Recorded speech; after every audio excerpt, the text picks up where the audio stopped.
Hey, look at that. It's Mr. Biped, and he looks like he's ready to be rigged. So, let's get to it. Let's start by creating a root bone, so that we can parent things to it as we go. Next, let's create the torso rig. We're going to do the reverse spine pivot slide construction first. Wow, that's a mouthful. Create 2 duplicates of the torso chain, one for the reverse chain, and one for the control chain. And let's name them appropriately. Remember, these are both mechanism chains.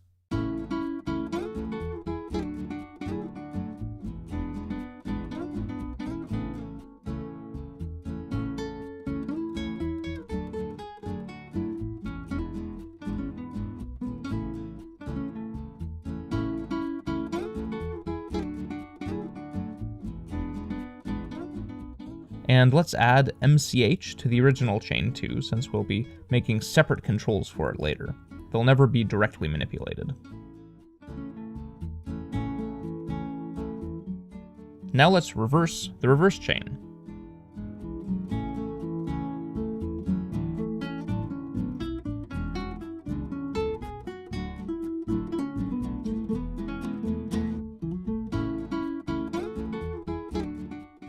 And set up the parenting to the control chain.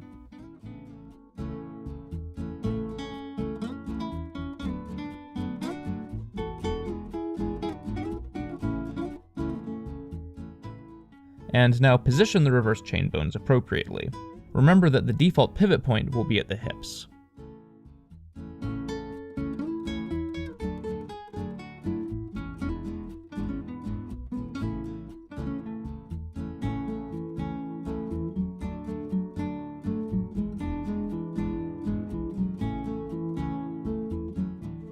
And create the bone to anchor the base of the reverse chain.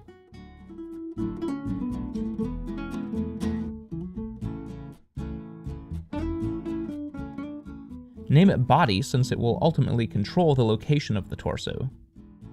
Now set up the copy location constraints for the reverse chain.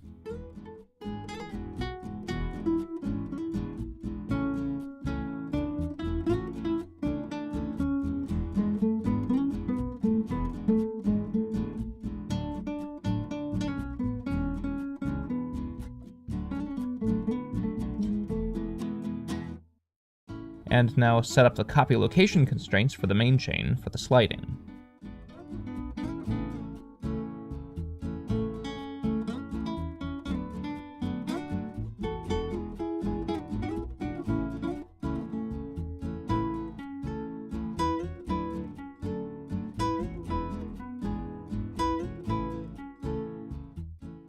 And let's name those constraints.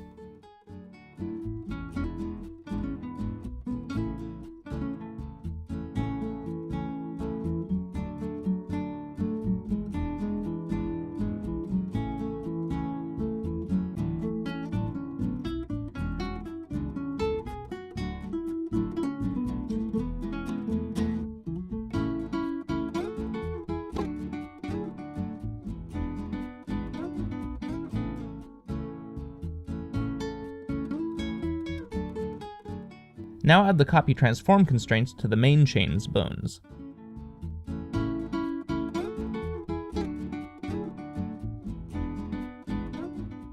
Remember to put it at the top of the stack on the base bone. We don't want it to override the locations of our sliding constraints.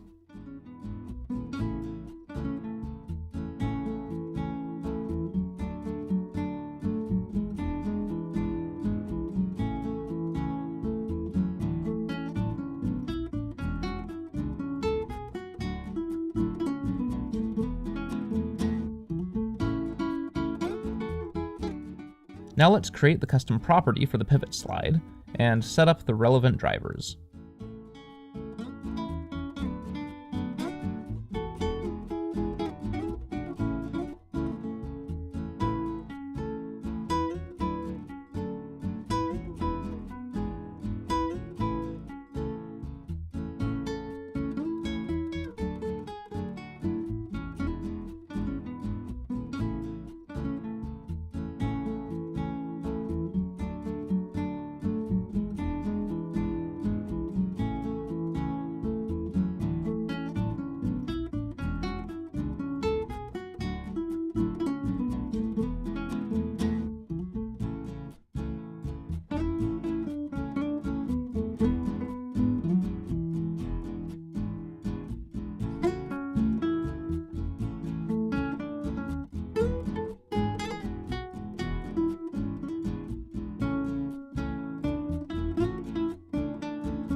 Yay, it works!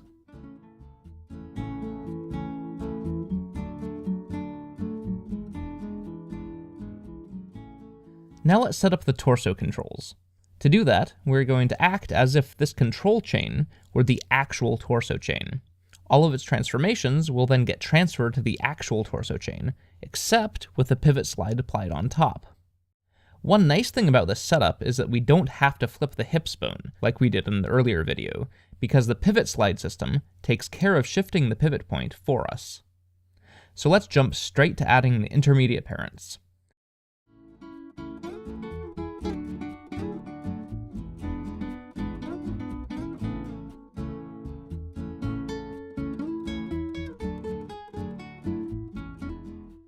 Make sure their roll is aligned well with the spine.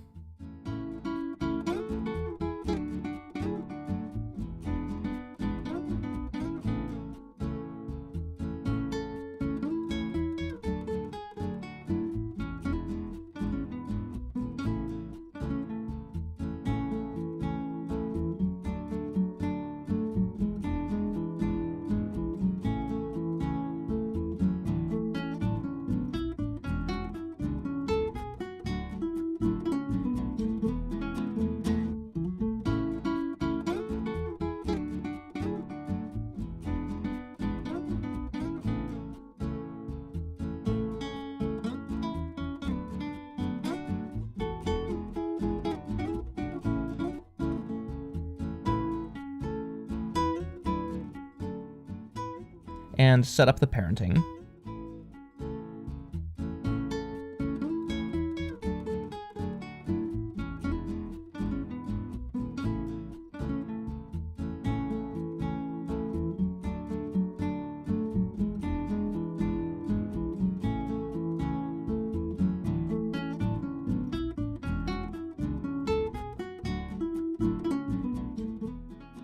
Now create the 3 control bones.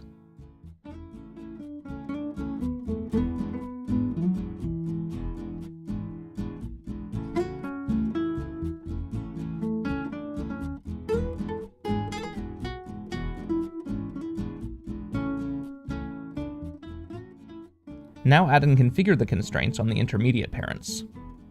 We're going to use copy transform constraints here so that the animator can play with squash and stretch if they want to.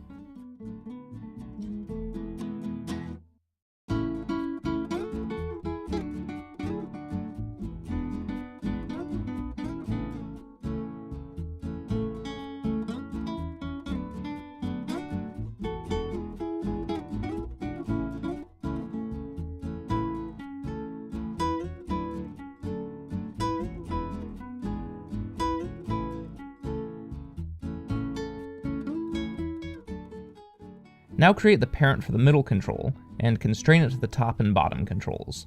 Use copy transforms for this as well.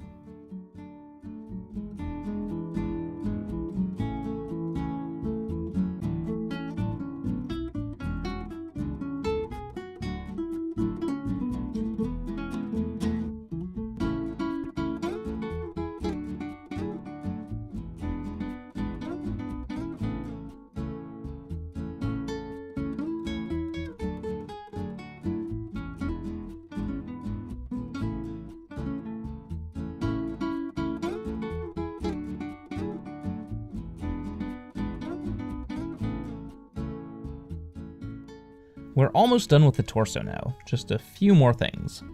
First, let's parent everything that doesn't already have a parent to the root bone.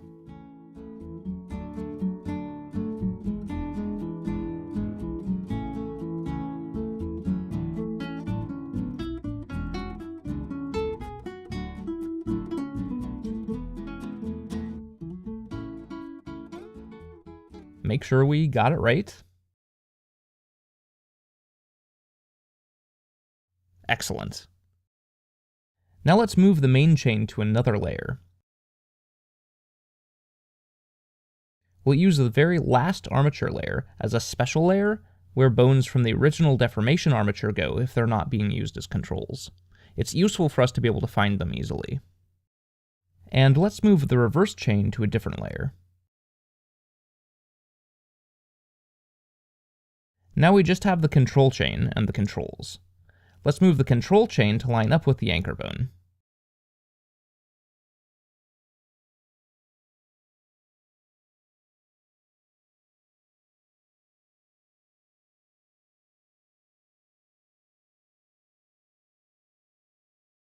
And constrain its location to it.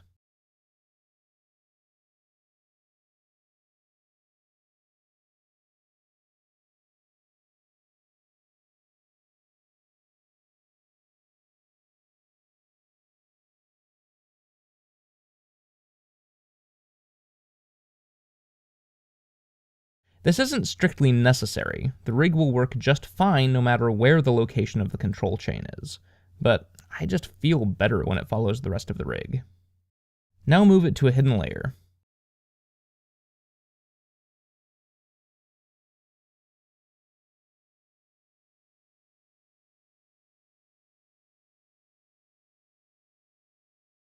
And now move all of the controls to line up with the anchor bone.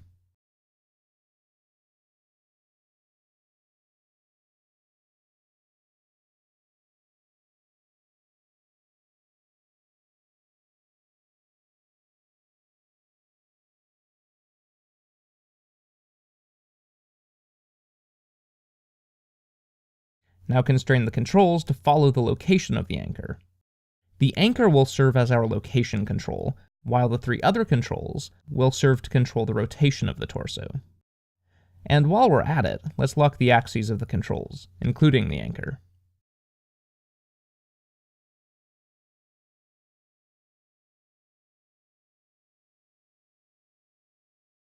And let's toggle off local location on the anchor bone so that its translation axes are guaranteed to line up with the root bone. And finally, let's move the middle control's parent to a hidden layer. And that's it. We've rigged the torso. It's a bit involved, but in the end, it's really worth it. There are definitely some decisions to make here though, which I kind of breezed over. The main one was controlling the location of the torso. I've separated this out into a separate control, but if you want, you can set it up so that the location is controlled by one of the rotation controls. I chose to make it separate because, since the pivot point can potentially be anywhere, it can feel weird to have to select, say, the hips to move the torso, when the pivot point is in the upper body. But feel free to experiment and figure out what feels best to you when you're animating. Let's also take the time now to create the custom shapes for the torso rig. We only have 4 controls here, 3 of which basically do the same kind of thing. The 3 rotation controls can be circles.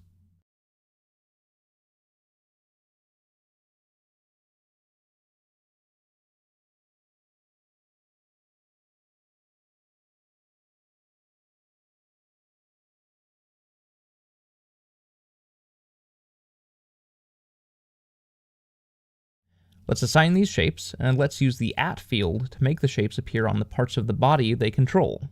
Use the main chain's bones for that.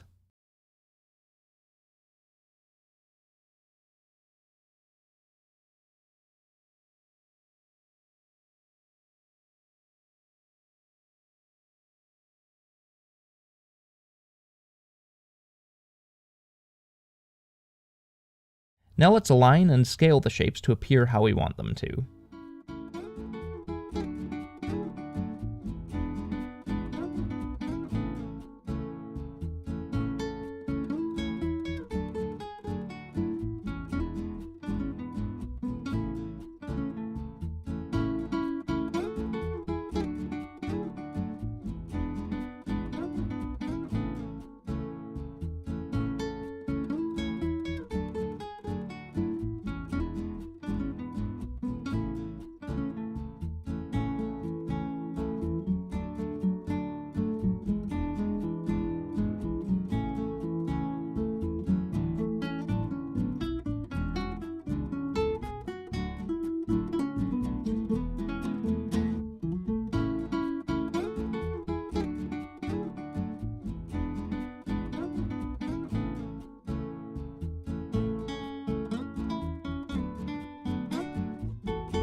Now it is much more intuitive to select and rotate the controls.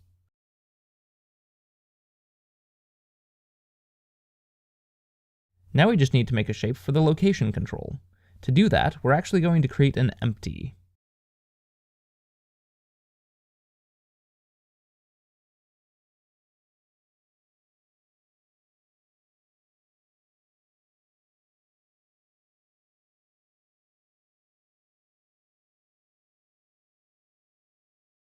We can adjust its appearance and size in the empty's properties.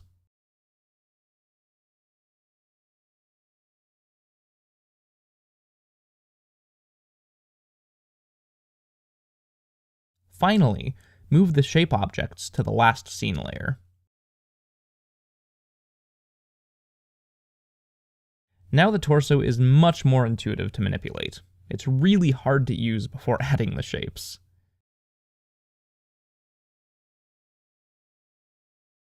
One of the cool things about having a separate location control like this is that it also gives us an indication of where the pivot point is at all times.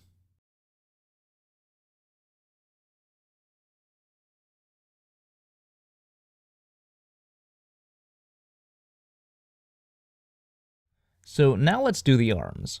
This process is the same as on Mr. Hot Dog. There are a couple of things to be mindful of, though. The first is that the socket switch is going to be attached to the shoulder bones, not the body bones, because the arm is supposed to follow the shoulder now. Mr. Hot Dog never had any shoulders. The second is that any part that needs to be the children of the body, such as the IK elbow targets, should be the children of the original torso chain, which we put on the last armature layer. This is because this chain is the only one that moves precisely with the body. The other torso chains are just mechanisms to get this chain to move the way we want. So if you want a control to follow with the body, you need to make it the child of this chain.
And now let's separate the arm rigs into separate layers. Let's put the FK controls on this layer,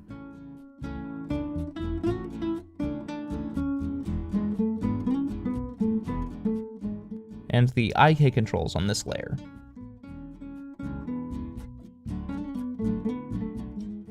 And let's put the original arm bones on the last layer, along with the original torso bones.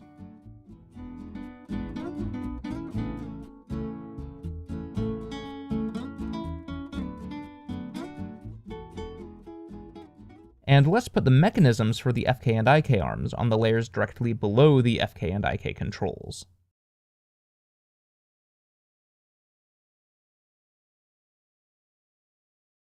This helps keep things organized and easy for us to find later if we need to.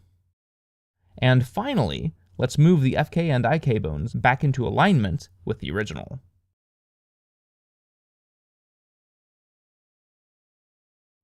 And now, let's rig the fingers.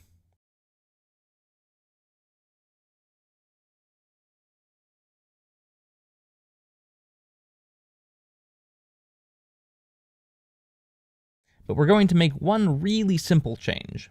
In addition to letting the fingers bend inward, we're also going to let them bend backwards.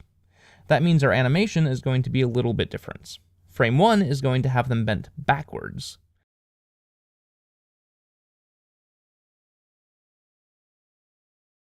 On frame 11, they're going to be unbent. And on frame 21, they'll be bent forwards.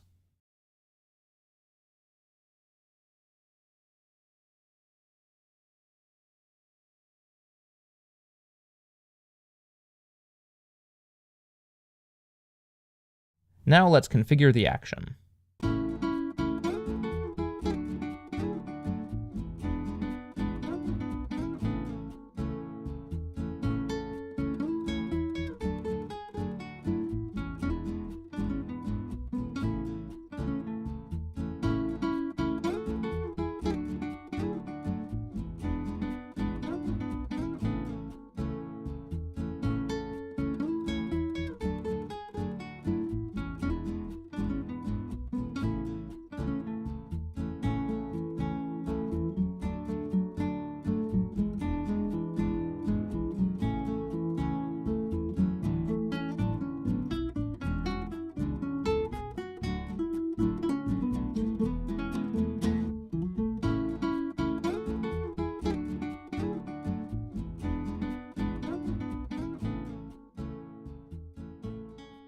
And here we also need to make some adjustments.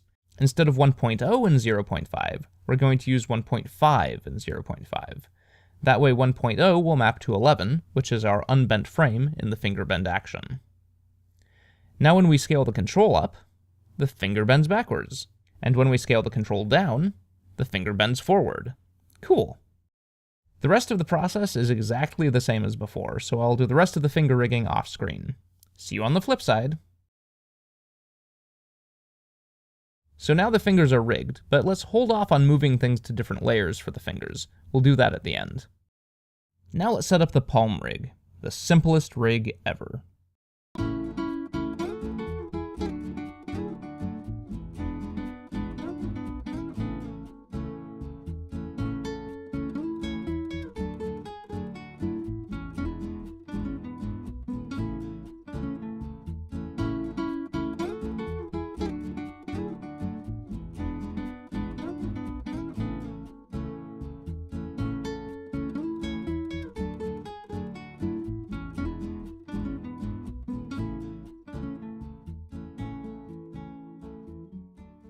Actually, that's not the simplest rig ever.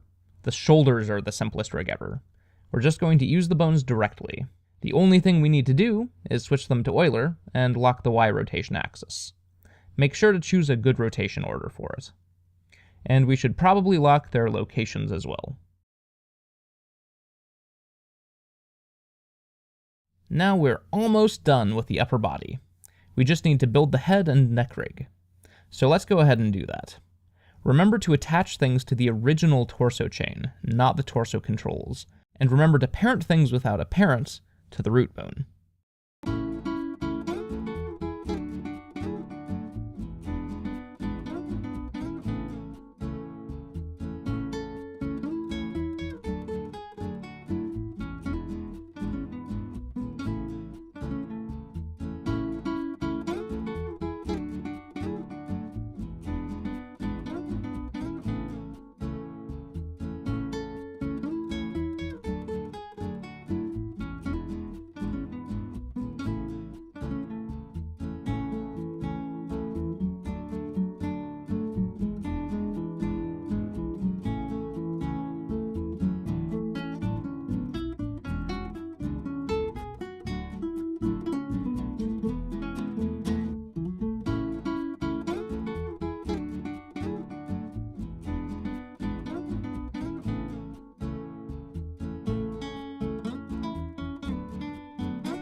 Let's move the original head bone to the last layer.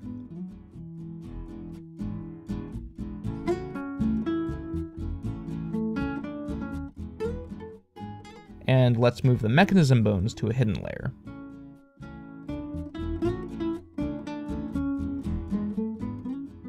And finally, move the head control to its rightful place at the base of the neck.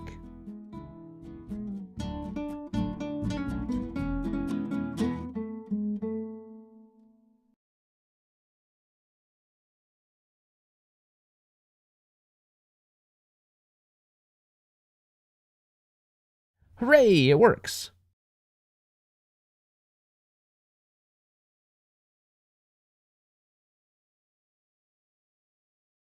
And I'm going to quickly make some control shapes for it off screen.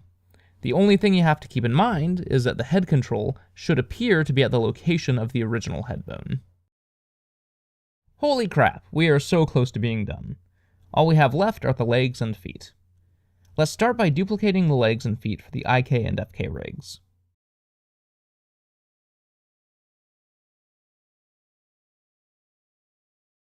The whole process is pretty much identical to the arms until we get to the foot roll, so I'm just going to breeze through this until we get there.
To rig the foot roll, let's first move everything to appropriate layers.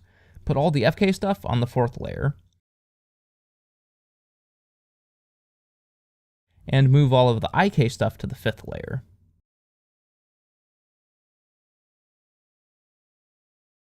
And move the original leg and feet bones to the last layer.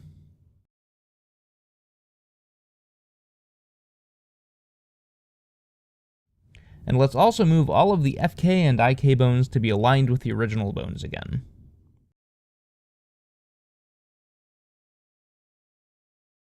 Now, let's create the rocker rig.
Let's now parent the foot to the rocker bone, and the toe to the rocker parent.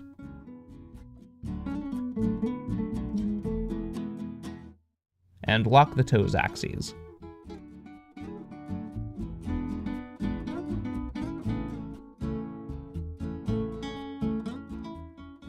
And to finish the foot rig, we just need to set up an overall IK foot control.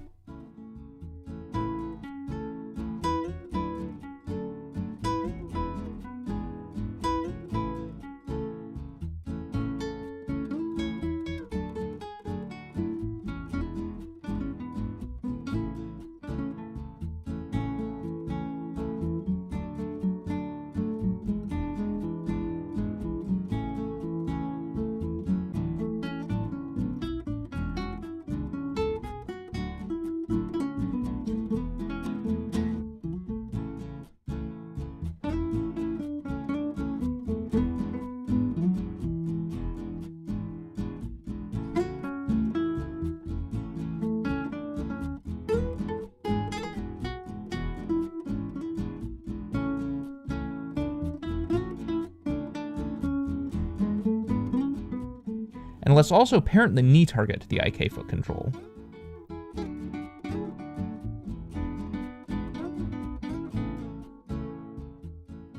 And to finish off the leg rig, let's create the IK-FK switch on the IK foot control.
Now let's sort everything into layers that hasn't been already. I'm pretty sure that's just the legs, feet, and hands at this point. To start, put the FK and IK mechanism bones of the legs and feet on hidden layers below their controls.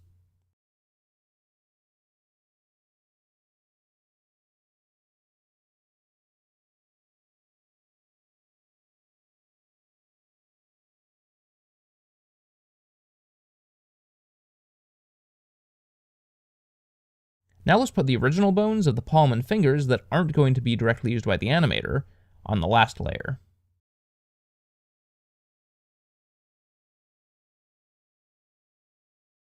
And let's move the finger digit tweak bones to the 6th layer. That gets them out of the way so that they don't clutter the view, since the animator won't often be using them. And ta-da! The actual rigging is done. Now we just need to create the shapes for the control bones. I'm going to do that off screen. Refer back to the Mr. Hotdog videos to see how to do this. Be back in a moment. There is one last thing I'd like to show you that can be handy. We have a lot of controls on screen here, and at times it may become confusing for the animator what controls go to what.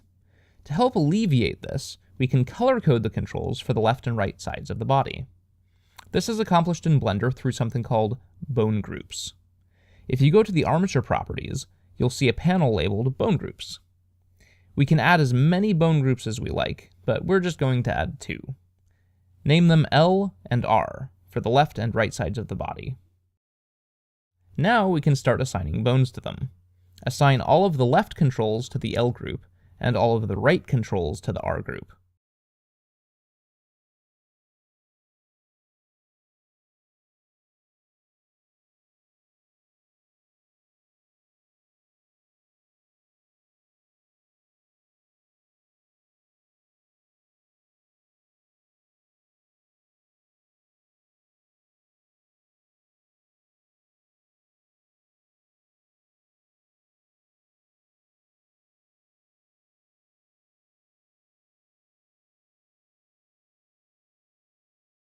Now we can select the colors that we want each group to display with. I usually look for a bluish color for the left group and a reddish color for the right group.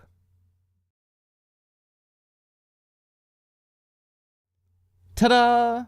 We now have color-coded controls. Nifty, eh? And that's it. Our last rig is complete. Congratulations!